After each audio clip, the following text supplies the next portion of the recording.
Ерте ертеде ешкі жүні бөртеде. Баяғы заманда жылқы емін-еркін өз бетімен жүрген жабайы аң екен. Ешқандай айдау қайыруды білмепті. Қысты күндері қары жұқа, жазық даланы, шөбі қалың тоғайды, өзен бойындағы қалың қопаны мекендепті. Ал жазды күндері тауға шығып, сай-салада жайылып жүріпті. Бір күні жылқы қатпар-қатпар тау арасындағы бір алқапқа барады. Ондағы шүйгін шөп, көкорай шалғынға бейқам жайылып жүреді.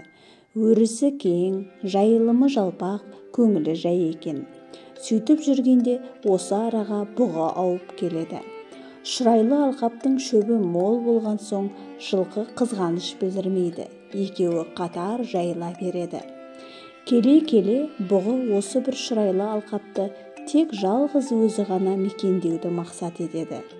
Содан көрінген жерде жылқыға тиісіп, мүйіздей бастайды.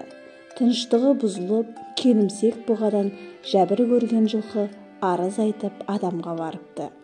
Мен тау қойнауындағы шалғынды алқапта емін-еркін жайылып жүредім. Ешкімге қиянат істемедім. Содан қасыма бұғы келді.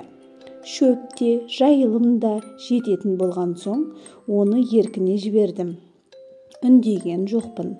Бірақ соңғы уақытта бұғы мені мүйіздеп қуа бастады. Тыныштық бермей, жәбірлейтін болды. Енді оны өз мекенімнен қалай қуамын? Сен көмектеспес пе екенсің деп қиыла өтініпті. Қолға түспей жүрген асау жылқының бұл мұңын естіген соң адам оған шарт қойыпты. Ол қолдан келеді, бірақ мен жаяумын ғой. Ол үшін сенің үстіңе мініп алуым керек депті.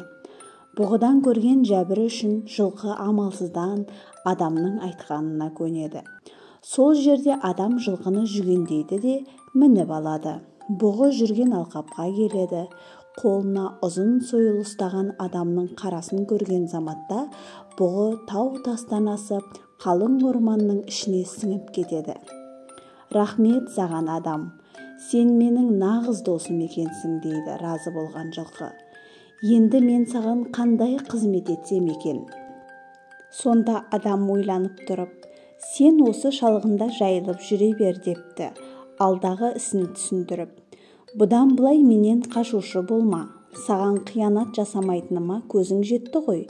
Маған қажет бола қалсаң, өзім келіп ұстап, мінетін болайын.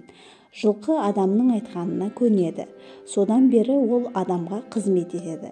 Шаруасы біткен соң, адам босатып жіберсе, тау арасындағы шалғынға барып, аунап-қунап жүре береді. Ал бұғы болса, адаммен достасқан жылқының маңына жоламай, орман арасын, таудың ішін жайлап, қашықта жүреді екен.